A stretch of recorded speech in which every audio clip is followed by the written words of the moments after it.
অনেক শিক্ষার্থীর প্রশ্ন, ব্যবহারিক পরীক্ষায় কত নম্বর পেতে হবে, কত নম্বর পেলে পাস করিয়ে দেবে। সো আজকে আমি আপনাদেরকে সেই বিষয়টি দেখিয়ে দিচ্ছি। মূলত এই পরীক্ষাটি 25 নম্বরে অনুষ্ঠিত হয়।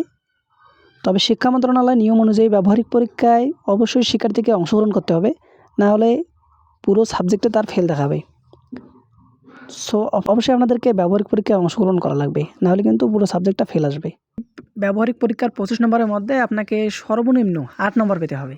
8 নম্বর পেলেই আপনি পাস করবেন, আর 8 নম্বর না পেলে আপনি পাস করতে পারবেন না। সো অবশ্যই আপনাকে 8 নম্বর পেতে হবে।